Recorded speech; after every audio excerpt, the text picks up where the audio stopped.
Thank you very much. Good afternoon. It's going to be quite a challenge here with this view and after our great lunch. So hopefully we will overcome the challenge. So can you please?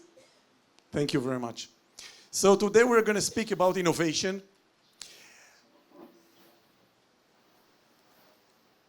Yes, so a little bit about myself. 15 years of experience as a startupist. I was heading the innovation activity of Amadeus, which is a global travel IT, their innovation activity in Israel. And 7.5 years back, I was launching Innovate Israel. Innovate Israel helps big corporations, traditional ones, to innovate and stay relevant in a time of crazy changes, rapid changes, by collaborating with startups. And today, within the next 1 hour, we're going to speak about innovation.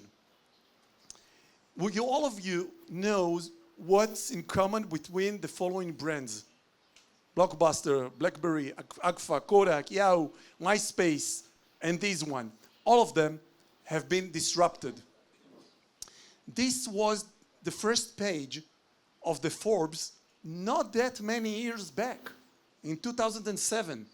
Nokia, 1 billion customers. Can anyone catch the cell phone king? You know the answer. And this was the CEO of Microsoft 6 months before iPhone, the first iPhone, was released to the market. Please listen to him. What was your first reaction when you saw that? $500 fully subsidized with a plan? I said, that is the most expensive phone in the world, and it doesn't appeal to business customers because it doesn't have a keyboard, which makes it not a very good email machine. Now, it may sell very well or not. We have our strategy. We've got great Windows mobile devices. Right now, we're selling millions and millions and millions of phones a year. Apple is selling 0 phones a year. In 6 months, they'll have the most expensive phone by far ever in the marketplace. And let's see, what's the expression? Let's see how the competition goes. He probably regrets this interview, right? A little bit of arrogancy. Disrupted. And we don't need to go that many years back. Who could imagine that a startup, OpenAI, would challenge Google? Who could imagine? I really don't know whether OpenAI are going to be the Netflix of our time and Google will be the Blockbuster of our time. But what I definitely know is that we have to sleep with one eye open, always, when we are running a business. Because we never know where we're going to be challenged from. And when you're asking the ChatGPT whether AI is going to replace us, the answer is very nice. The one that will replace us as individuals is the one that knows how to use Gen AI. By the way, it's relevant also for big corporation. The one that will replace one corporate is another corporate that use innovation as a methodology to stay relevant. Your clients and your employees are looking for companies like Netflix, like Amazon. They want to either work in such companies or to get a service from such companies. And it can happen only with innovation. But it's not easy. Each and every one of you is running a successful company. Otherwise, you wouldn't be here, right? But it's very difficult for me to convince you that what you used to do in order to succeed till now is going to be enough for the future. It's very difficult to convince a successful CEO or a successful chairman to change. Because it's not enough to keep on doing tomorrow what was enough yesterday. We constantly need to change because everything is changing. And if we will not, we will become Nokia. So we have to. There is no other way to keep our relevancy by integrating technology, because our competitors do so. These brands have been created during the big recession of 2008. A time of crisis is the best time for innovation. It could be an economical crisis, it could be a war, it could be a pandemic, it could be floods. A catastrophe that unfortunately we had here on May. It's not going to take 15 or 17 years till someone is going to stand here and present you with the unicorns that have been created during the COVID. It's not going to take that many years because technology nowadays is on the shelf. 20 years back, the challenge for a corporate was to develop a new technology. Not anymore.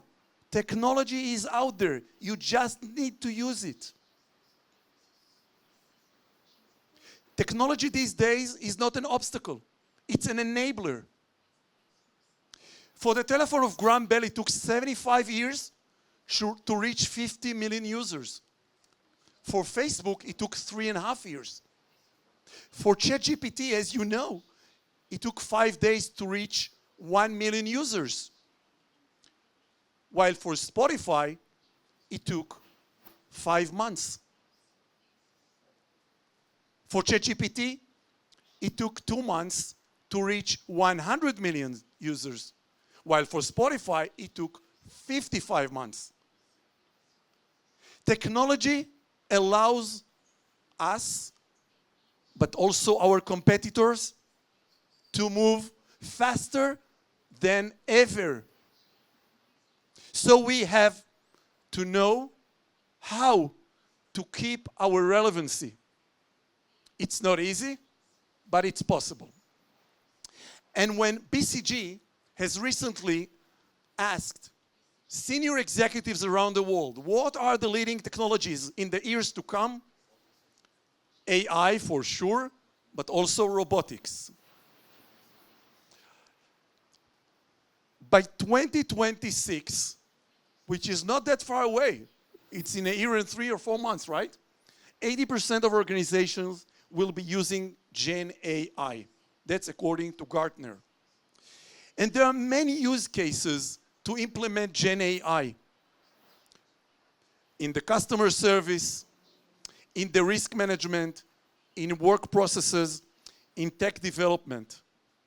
Most companies these days, when they start their relationship with Gen AI, they start with customer service.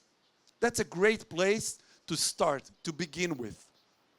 There are some other areas where I would highly recommend you to review as places to integrate Gen AI. The first one is finance department. The second one, lawyers, your legal department, marketing department, investment officers, human resources, and customer support. Israel is in a very good position with respect to the AI revolution that we're currently at. As you can see that, according to VC investments in the area of AI. Israel is really one of the top 3, one of the top 4 to contribute to our world, to your businesses, to your business success with anything related to technology and specifically AI. As I told you, a crisis is the best time for innovation. At the beginning of the COVID, I published an article trying to have a kind of forecast how the day after is going to look like. it was quite clear. The day after, people changed their habits. They are not going to get back to old habits. If one is changing its habits during a crisis, and he's happy with it, he doesn't get back to old habits. Ask yourself, how many of you started to buy online and after COVID got back to the supermarket to touch the vegetable? Or how many of you are still going to the doctor to get a prescription? You don't. You connect with them online. Your clients expect the same. Everyone is online. Our grandma is online. Our employees are online. Our clients are online. We have to communicate with them online, not only during the crisis, but also after. When I say COVID, it's relevant also for the floods, also for any catastrophe, only for any challenge. And during the COVID crisis, your clients got used to do things by themselves. Before COVID, they gave you a call. They told you, my name is X, my ID is Y, I want to get X service. Now, you just send them a link, they fill the form, and everyone is happy, and you can be much more efficient. Before COVID, the leading biometric was fingerprint, but not anymore. We don't like to touch a screen that millions have touched before. So now, the most common biometrics are face recognition, iris, voice, etc. Remote one. Before COVID, we spoke a lot about cyber threat. But now, we have another threat, pandemic threat. And we have, and you have, to get prepared for the next pandemic. I don't know how many of you think that we're not going to have another pandemic. And I'm very happy for you if you do so. But I know there are many rude leaders around the world. They faced the impact on our economy and health during the pandemic. They would love to see us, all of us, suffer again. So we need to get prepared for the next pandemic. And hopefully, we will not. But we need to get prepared. A time of crisis is the best time to think different. You are smart, your employees are smart, but the main challenge is not to think different, it's to execute. And that's your role as leaders to overcome this challenge. During the COVID crisis, and again during any crisis, the more your company relies on technology, it is more flexible to handle the crisis. So integrate as much technology as possible. And of course, here we can talk about it, with technology, we can be more efficient. And when you're asking ChatGPT about the relevancy of different occupations in the years to come, because I personally want to help my kids to choose the right one, the right occupation, then you could see that factory worker, for example, is going to be zero by 2040. So I would not recommend them to learn this. On the top of that, before the big crisis of the COVID, according to McKinsey, by 2030, 50% of our occupations will become irrelevant. It was before the COVID, which is a true catalyst for changes and innovation. It was before Gen AI, so maybe it's going to be even before 2030. These brands have not been here till relatively recently, and each and every one, thanks to technology, disrupted its business. Yeah, when you are going to go tonight after another great, amazing dinner, because that's the way we eat here, right? We have great dinners and great lunch. When you're going to go to sleep and you're going to wake up tomorrow morning, probably you think that you know who are your competitors, right? I want to tell you a secret. One morning, you will wake up and you will discover a new competitor. And this competitor would always be there thanks to technology. Because who could imagine that Alibaba would operate robots in hotels? Who could imagine that Alibaba would get into car business? Who could imagine that Amazon is going to be in the insurance space? Who could imagine? And all of their competitors have McKinsey and have BCG. How come they're surprised? Please, if I don't answer that at the end, remind me how not to be surprised. And I want to tell you, just a hint, McKinsey is not the right way in order not to be surprised. When you're asking CEOs, 80% of them name innovation as a top 3 priority. 85% increase their budget for innovation. Till around 10, 15 years back, the leading methodology for innovation, for a corporate to remain relevant, was internal innovation. You bring the smartest employees to one room for all day. There is a brainstorm. They try to think what should be developed for the years to come in order to secure the relevancy of the company. At the end of the day, they approach you, they knock on your door, and they are asking for budget.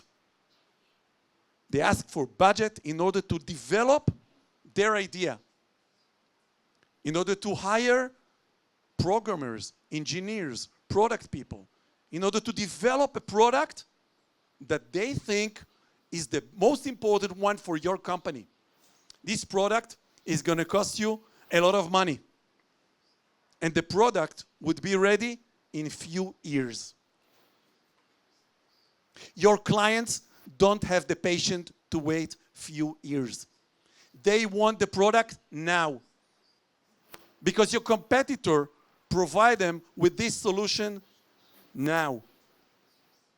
So it's not only a waste of money, it's a waste of time. In 90% of the cases, internal innovation is a waste of money. As simple as that.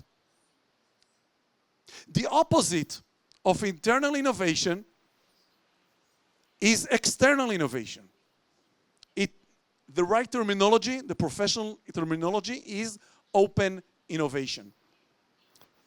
This is the most important slide in my lecture. If you get it, you will succeed. If you don't, God bless you. No matter who you are, most of the smartest people are not working for you. Also not for Google. Now you feel more comfortable. Not for Facebook. Not for Amazon. Now you feel more comfortable, right? Most of the smartest people, and it's a matter of statistics, are not working for you. They always work for someone else. You can't hire them all. Google cannot hire them all. Amazon cannot hire them all. No one can hire them all, even not the majority of them. So if you agree with that, it's a matter of statistics, that most of the smartest people are not working for you, and your employees are great. I didn't say they're not smart, but you can't hire them all. Then we need to ask ourselves, where are they, these smart people? They work for academy, they work for other companies, and many of them are working for startups. And if that's the case, then the main challenge for your company for the years to come, 2024 and 2025, is to collaborate with these smart people. And that's open innovation. And this is what we're going to talk about today. Open innovation is with the lowest risk and the greatest ROI. Do you know what's in common between the following brands? And these, all of them are Israeli unicorns. We are very proud of. Do you know what's in common between these brands? That's a little bit more difficult question. You can guess. I want to tell you a story. Last month I gave a lecture in Vietnam, and I showed these slides to 200 people and asked them, do you know what's in common? One of them raised his hand and told me, what's in common between all of them is that I don't know any of. So I told him, you know, you are the bravest kid in the audience. When you are looking for a job, come to work for Israeli startup. So what's in common between these brands? All of them, and listen to that, over 500 companies this size, international, multinational, giants, corporations from all around the world. In total, over 500 run open innovation in Israel. They come to Israel because they are afraid, not because of the war. They are afraid to lose their business. They know that if they will not put their hand on the next ways before their competitor, when this startup is still in early stage, they might lose their business. They run open innovation because they are afraid to lose their business. Open innovation is the best methodology in order to improve quality, speed, efficiency, reduce cost, and increase revenues. An Israeli ecosystem is very unique. There is one startup per 1,400 Israelis. Just to compare, in Europe, it's one per 20,000. Even in terms of VC investment per capita, the numbers are even more impressive than EU and US. One of the main challenges for each and every one of you in our time, when we are living in a rapid changes time, is to make your door, your company door, the first one an entrepreneur with a relevant solution to your challenges knocks on. You have to make your door, your company door, attractive for entrepreneurs, to magnet entrepreneurs to come and solve your pains, solve your challenges. It's not easy, but it's possible. In Israel, when we were running a research between the 500 multinationals, asking them why are they running innovation, their answer was that their competitors also do hard work. Their competitors are also running M&A and business development. But in order to create an edge to beat their competitors, they have to innovate with startups. And when we've been asking those 500 corporations, what are they looking the most when they're running innovation? Most of them are looking into developing their core business, their core capabilities.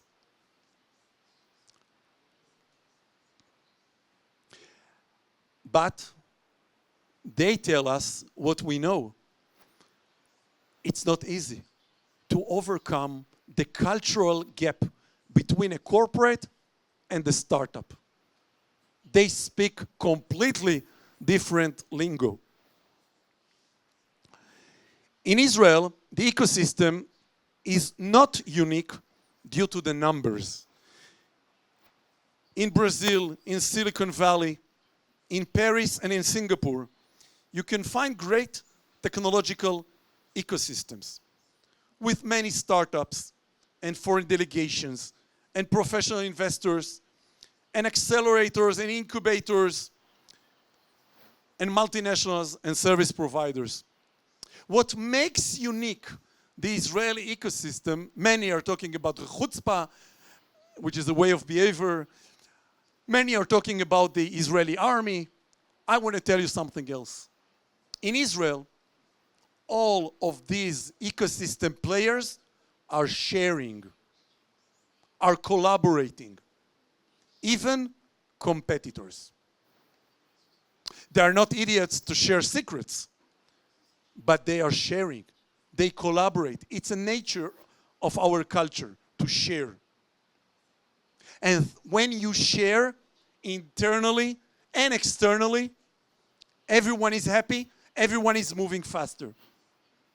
When you're looking for solutions in a specific industry, all you need to do is to go to either ChatGPT or Google and ask ecosystem, map, Israel, and the domain of startups you're looking for solutions at.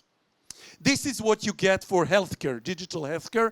Each and every tiny logo here is a startup. This is what you get for agriculture. This is for cyber. These are only the leading one. This is for robotics, wellness. Wellness, by the way, is very relevant to life insurance. If you want, we can talk about it later. EdTech, advertising. Digital marketing, also relevant for you. Clean tech, energy, IoT, fintech, which is of course relevant for you. Insurtech, retail, deep tech, travel tech, AI, artificial intelligence. These are the leading Israeli startups in the area of AI. Now, I cannot move to the next slide unless you either say wow or bah. Who wants to say wow? Okay, you want to say wow, bah? Okay, let's continue. Let's continue. When a startup is approaching you and knocks on your door, they don't want your money. They're not looking for your investment. They want to get married with you.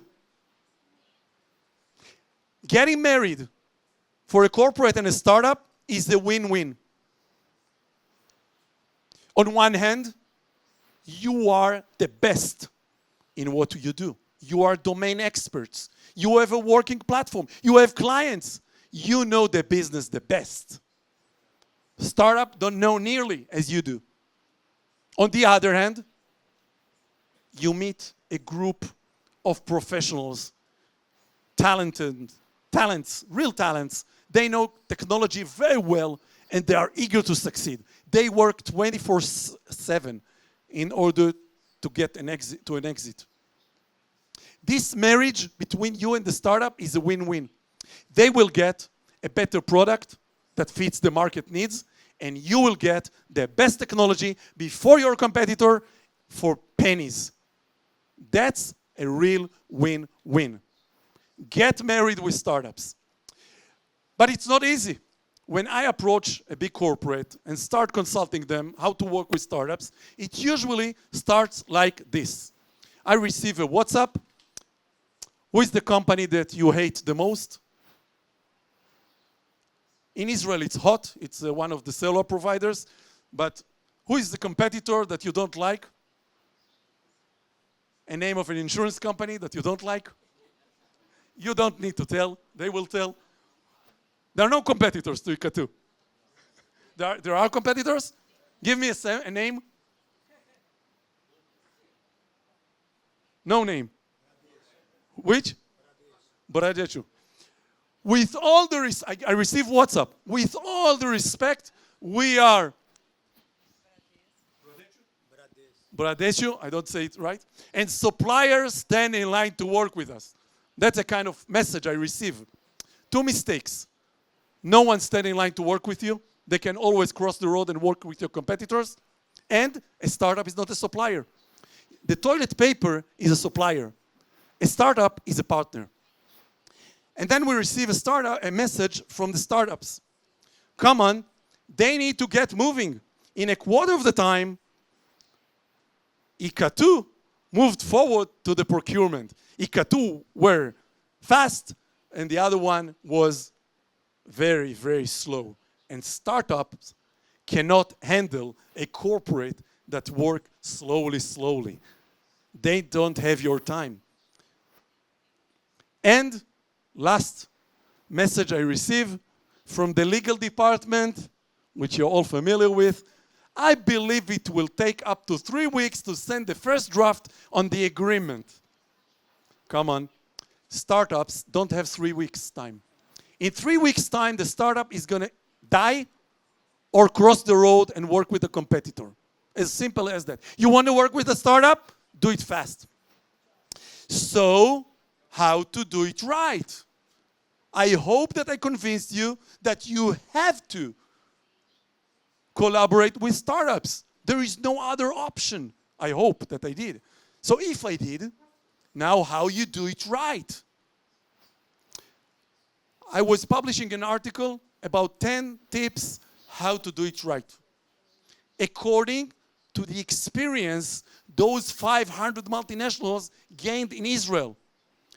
We've been interviewing them. Not everyone is doing the right way, but we were able to gather the information from them and to learn what to do and what shouldn't be done. Tip number 1, true commitment for innovation from the board member and the C-level executives. Innovation is a top-down, not bottom-up. If you are not convinced, it's not gonna happen. Don't spend a penny. It's a waste of time, money. Don't run innovation for marketing purposes in order to create a brand. Startups are not jerks. They will discover the fake very fast. So please, if you're not into it, don't do it. Good luck. Too many board members have no clue about innovation, its value, how to do it right, why is it important. They just have no clue. Then we can change it. We can educate them. They are not stupid. They are smart people. If we will provide them with information, in a very high chances, they will be convinced and be engaged and work with us. We have to, and ask yourself, each and everyone, ask yourself, who is sitting in your board? I highly recommend, and it's a must, it's not a recommendation, it's a must, to have at least one board member with a strong experience in technology and innovation. You have to have this knowledge around the board and around the C-level executives. In Israel, it is mandatory by law in each and every bank to have at least one board member with a solid experience in technology and innovation. And the idea is exactly the same as the idea behind appointing Instagram CEO to Walmart board. If you are a traditional company, in order to remain relevant, bring this knowledge to your board. And don't wait for the regulator. You can do it. You don't need to wait for someone to enforce you. According to MIT, a small university in the States, when you have 3 board members with strong experience in technology and innovation, the bottom line performance of your company is going to be better than your competitors. Do you know what is the average age of board members in the US? By the way, it's the same in Israel. And I bet it's the same in Brazil. 60. 60 is the average age of board members in S&P 500. Only 2% of board members there are below the age of 55. This is not acceptable. I didn't say not to have people above the age of 60 or 55. I personally close to 55 in 5 years.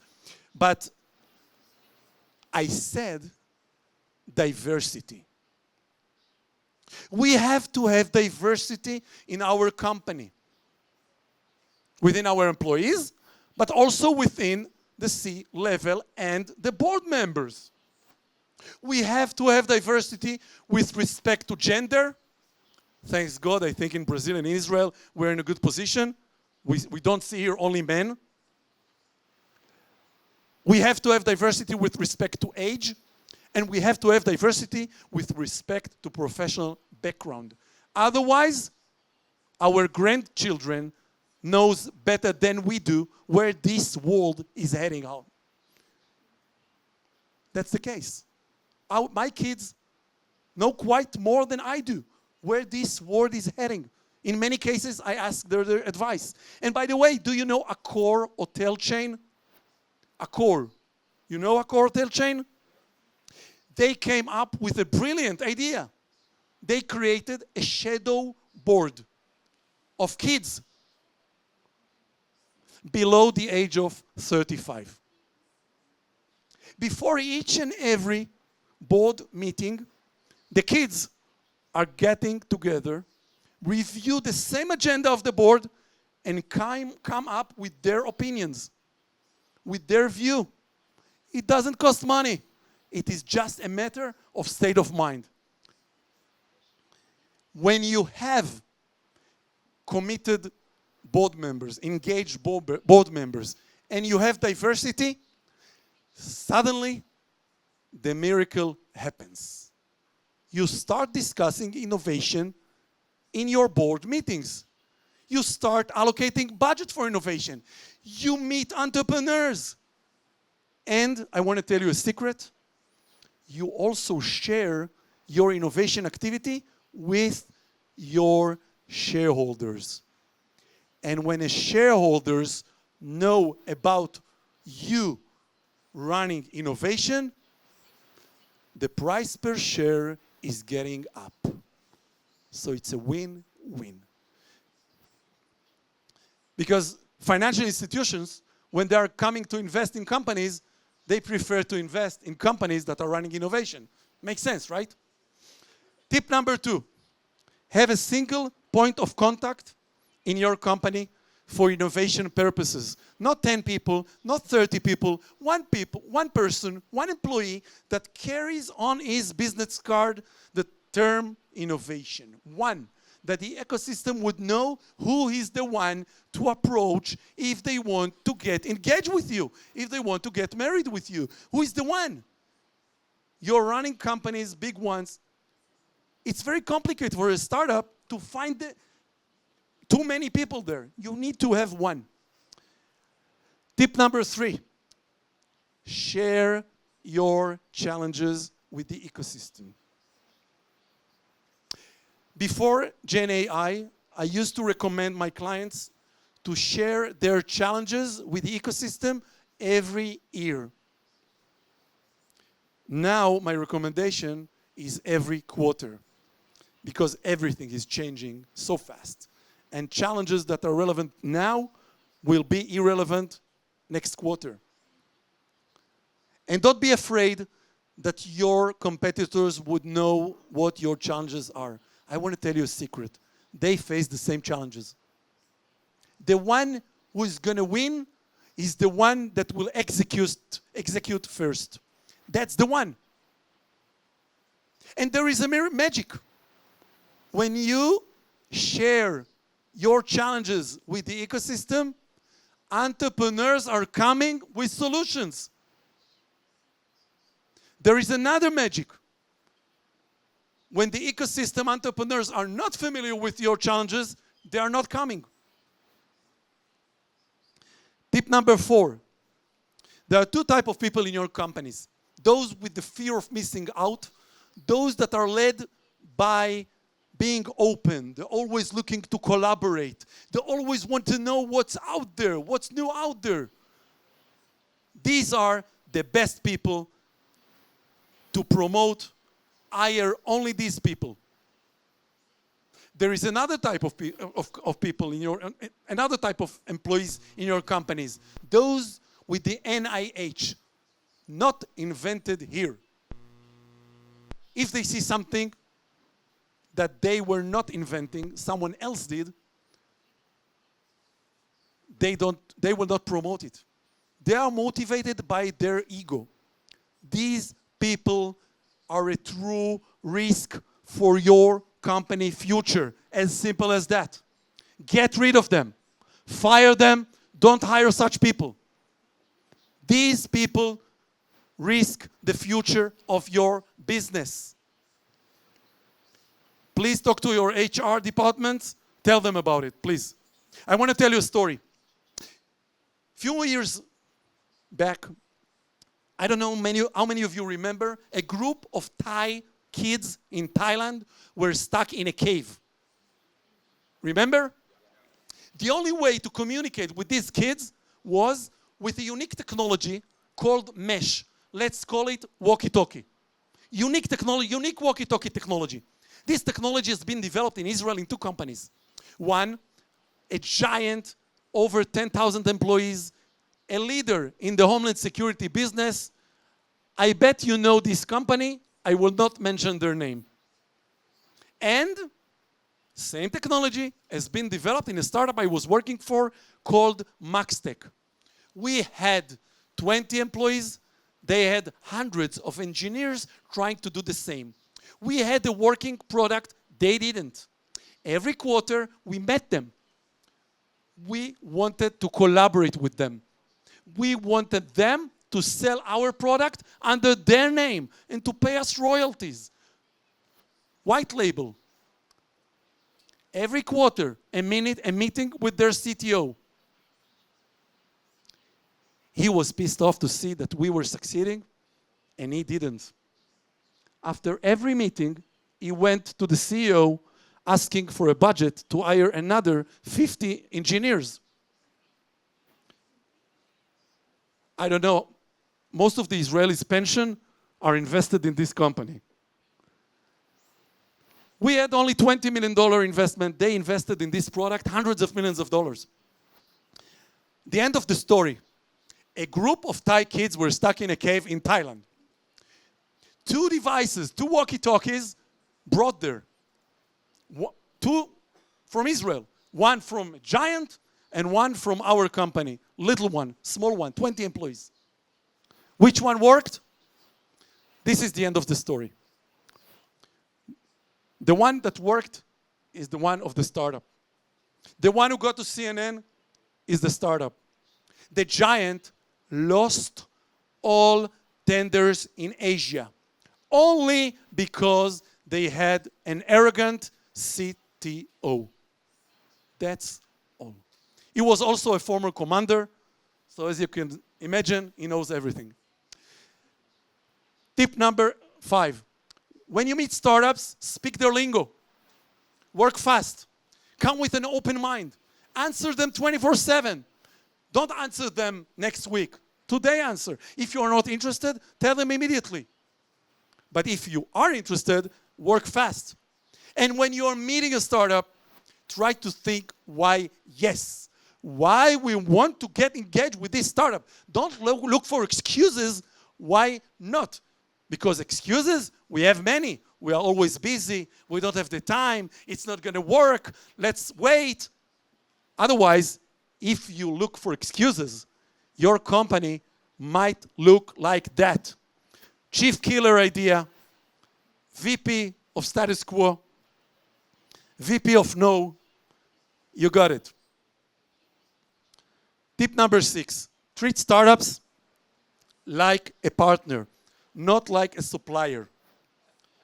The startup is your partner, important partner for your future success.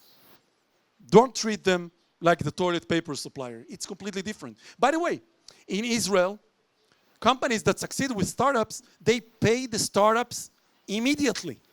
Unlike to suppliers in 90 or 60 or 120 days. They pay them immediately.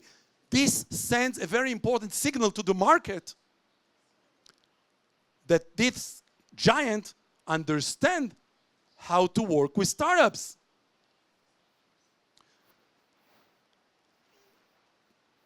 Till a few years back, we used to say that between the two of us, there are 6 degrees of separation, right?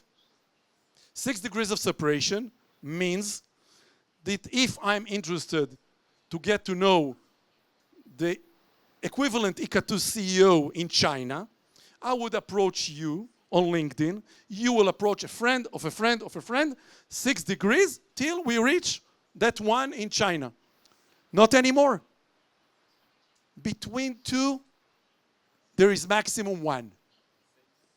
Because thanks to social networks, you can reach, startups can reach, everyone can reach, everyone, in asking only for 1 connection.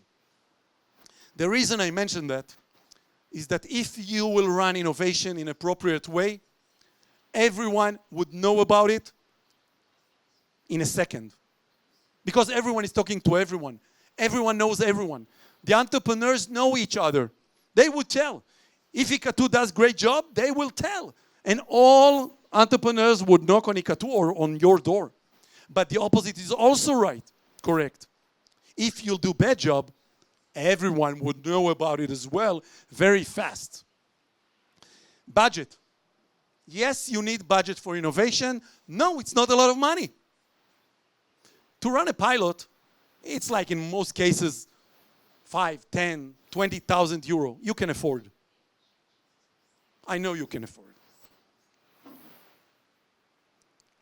When clients of mine are meeting startups, and the startup offers a free of charge pilot, you take it or leave it? Who says, take it? Free of charge pilot. You meet a startup, the startup offers you a free of charge pilot. You like the technology, you want to integrate it, and the amount of money is 0. You take it or not? Who says yes? Who says no? You are smart. In Israel, it's completely different. The opposite. When I meet a startup with my clients and the startup offers us a free of charge pilot, we tell him, forget it. Are you willing to do something for free? Are you willing to do something for free? No. You, me, no. Why should they do something for free? I insist paying the startup 5K euro, 10K euro. Do you know what happens the moment the startup leaves the room? They take their smartphone, they get into WhatsApps of entrepreneurs. There are groups of entrepreneurs on WhatsApp, and they message, you can't believe it. I just met Icatu. I offered them a startup for free. They insisted paying me. What happens the moment later? Everyone wants to work with you. That's the best marketing budget you can imagine. The best. Tip number 8. Forget ROI with respect to innovation in the first couple of years. Forget ROI. ROI is a killer for innovation in the first couple of years. As of the 3rd year, go on for that. But in the first couple of years, your goal is not a positive ROI. Your goal is to make as many of your employees touch, meet, work with startups. You want to update your company DNA into our time. The only way to do it in a very efficient one is to make as many of your employees work with startups, including legal department, HR, finance, procurement, there are more people in your company that would work with startups, your chances to beat your competitors are higher. And later on, I can tell you a few stories about legal departments that were changing the way they treat startups only once they learned how is it important to work with startups for the company future. Otherwise, if they don't understand, they block you from working with startups. Tip number 9. You want to invest in the startup? Pay for that. Don't expect getting equity for free for the fact that you are running a pilot with a startup. You want to pay, you want to get an equity? Pay for that. By the way, I want to tell you a story. Not a story, just give you a tip, sorry. According to my experience, the best moment to invest in a startup is once you completed a successful pilot with the startup. Unlike VCs, you had the privilege to run a pilot with a startup, to learn the technology deep, to know the entrepreneurs. And if the pilot was a success and it provides value to companies like yours, it also provides value to thousands of companies like you. That's the best moment, not only to integrate new technology into your business, but also to make money out of this investment. So open innovation is a great way also to make money. If you don't like to make money, skip this tip. Tip number 10, minimize bureaucracy. Minimize bureaucracy. It means that you need to engage all those along the bureaucracy route. Lawyers, the legal department, the procurement, the finance, all those that can stop the process. If they will be convinced that innovation is valuable, you will enjoy. I want to tell you just in 1 minute my way to run innovation. My way to run innovation, I meet the senior executives. It can be a chairman, a CEO, or a VP. I learn in 1 hour their challenges. After 1 week, I come up with 50 startups that I think can solve the pain or the pains. That one is ranking the level of interest and relevancy of each and every startup. And 1 month later, we are meeting. We meet the VP or the chairman or the CEO, doesn't matter, and the 10 or 15 people that reports to him or to her. We meet for an innovation bootcamp. It starts with this lecture because we want to engage them. We want to make them understand innovation is relevant, is important for them. By the way, not only for the company, but also for them as individuals. You want to be relevant. And then getting into the room, one after the other, 10 startups out of the list of the 50, those that they rank the highest. They are coming to the room, one after the other, to meet the 10 or 15 employees of the company. 10-minute speech, 20 minutes Q&A.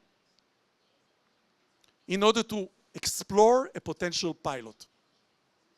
At the end of the day, the participants decide with which out of the 10 they want to have a second meeting. Could you guess with how many, on average, they want to have a second meeting out of the 10? 7.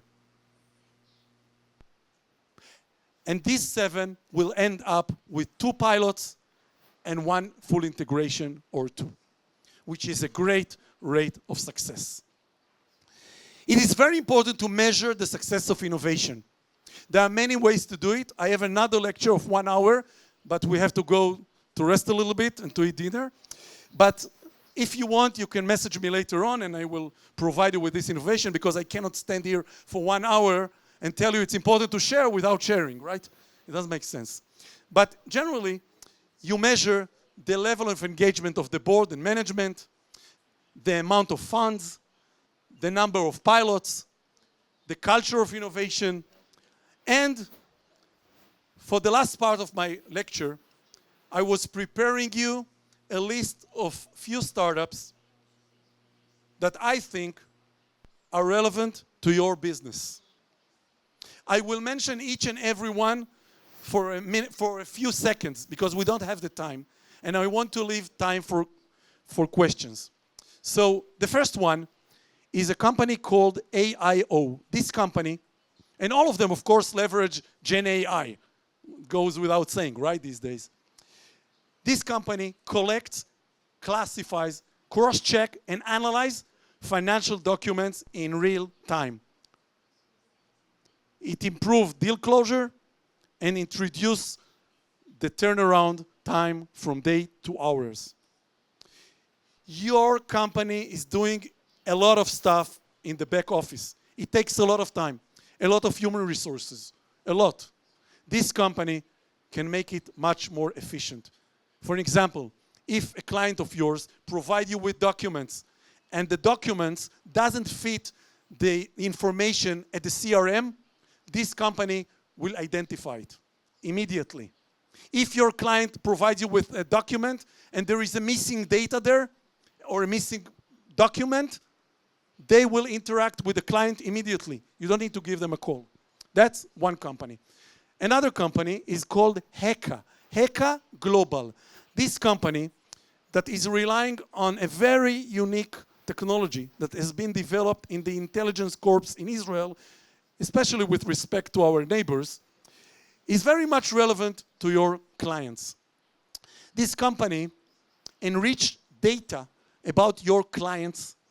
It provides you with a backup check about your clients. It helps you with the underwriting process and with auto collection. They gather information from all around the web and all around sources to tell you who is the one you are in touch with or where he has disappeared. And they know how to find him. This company has started from non-performance loans. You know NPL? NPL, non-performed loans. These are loans that the one who borrowed disappeared. This company knows how to find those that disappeared. And then just send them the message, "Hi, Itai, you've been living in Egypt and you disappeared to us. We are very happy that you found a new job in Italy. You don't need to do anymore. He will return anything he took from you or borrow from you." Same with underwriting. One of my clients is an Israeli insurance company for the last 7 years. So I know and love insurance very much. The company learned that people buy life insurance when they are in jail. And after 2 months, they go to meet the kids outside the jail, and from some reason, they lose their life. Someone killed them. And after the client has been killed, you need to pay, right? But then their analysts Googled a little bit about the one, and they found a lot of information that was out there before you accepted them. Not anymore. When such a person applies for life insurance now with my client rejects. So we enjoy twice. First, we clean our clients list. We have only good clients. And we also enjoy because our competitors receive these talents. So this was another thing. I don't know how much time you invest into collecting debts, how much money you pay for lawyers, how many employees are dealing with it. This company automates, WiserPay, automates the process. Company number 4, I think, Iola. Iola has developed a very sophisticated speech analytics so they can understand any language, integrate it into your softwares, into your CRM, and analyze it. Just imagine your salespeople are meeting a lot of clients, right? Imagine they could record on WhatsApp a summary of 30 seconds of their meeting. We met X, we were talking about Y, we learned that competitors are offering Z, etc.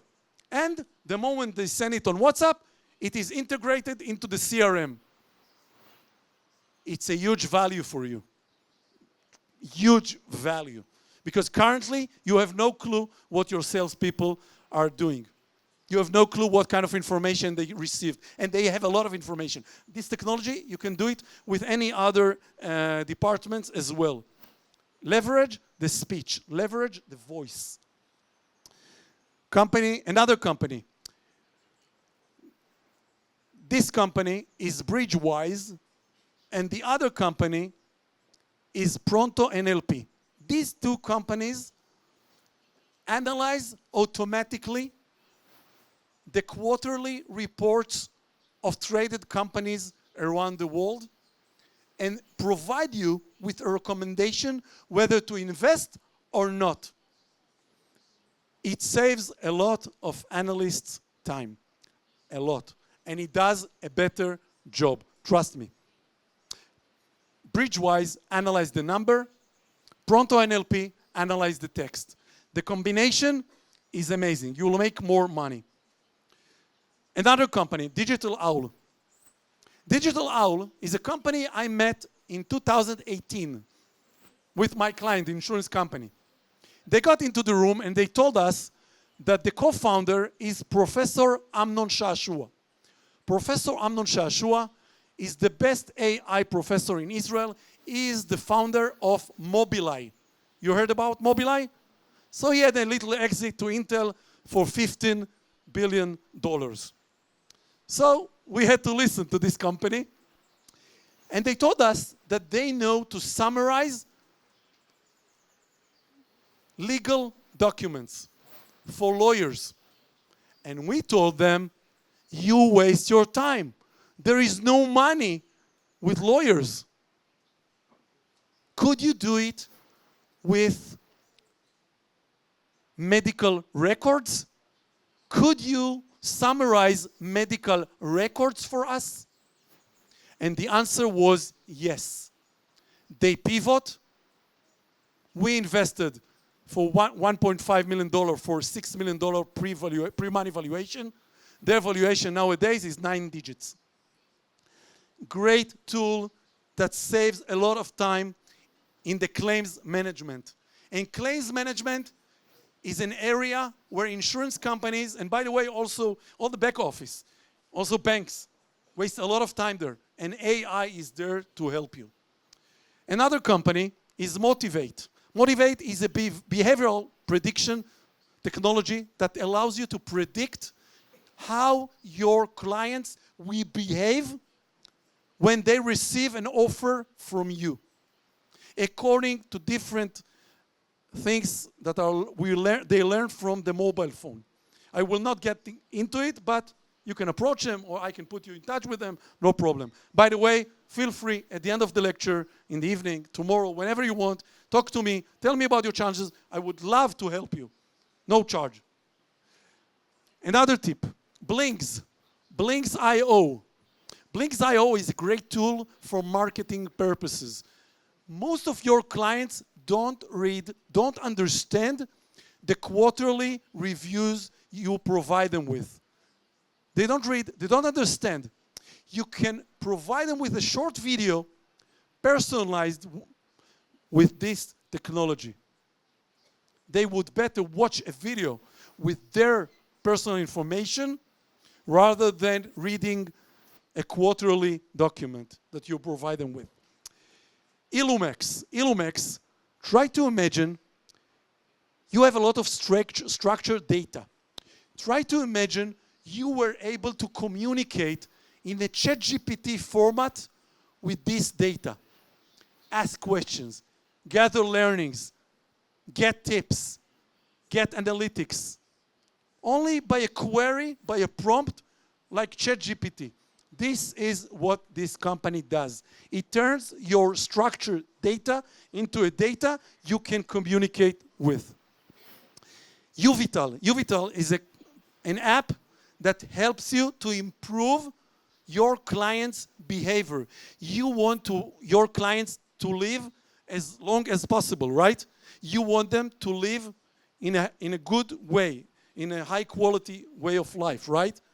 This app, and this app as well, Switch, would help you, if you provide it to your clients, it would help you get better clients that keep their life habits, that go to gym twice a week, that eat good stuff and not hamburgers in McDonald's, etc. Switch helps you also to manage your clients' chronic conditions and make them live longer. Prompt. The next two startups, and I finish, are startups that would allow your employees to use Gen AI tools in a way that would not harm the privacy issue, which you all take care of, right? You are bothered by that. You don't want your employees to share secrets or data, internal data, within these prompts. This company and the other one, AIM, can help you to do so. Because currently, the situation is very bad with you. Because over 70% of your employees use Gen AI tools on their smartphone. You have no idea what they do. You better encourage them to use Gen AI on your desktops while you review that they're not doing mistakes. These two startups are really great with great entrepreneurs. A crisis, any type of crisis, is the best time for innovation. Floods, COVID, war, economical crisis, any crisis. When you combine it with the Gen AI revolution time that we are living at, it's a win-win. It's a huge opportunity for you, but also for your competitors. So try to do it as fast as you can. Thank you very much.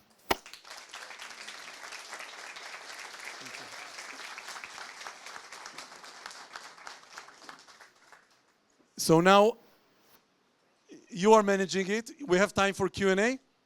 Yeah? Okay, excellent. So who is the one who wants to ask the question? You can ask also in Portuguese, but if that's the case, I will take the... Yeah, I have it. Yeah. So you can feel free.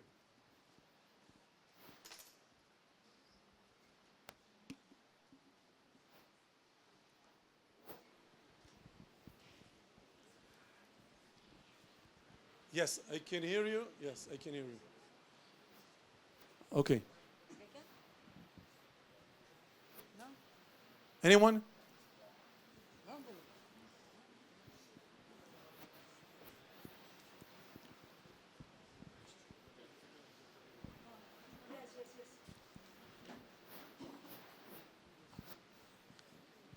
I'm not sure if that's a question, just to remind you that in the beginning of the conversation, you said that in the end of the conversation, remind me how to make sure that you guys don't get surprised with some news. Right. I guess, and then I'm going to be my guest, that's going to be probably a summary of the 10, but anyway, just give it a shot. Thank you very much for reminding me. So, many banks, also in Israel, in order not to be surprised by technology, by startups, you know what they do? My wife used to head the strategy of the leading bank in Israel, Bank Hapoalim. What is the best way in order not to be surprised? Hire McKinsey.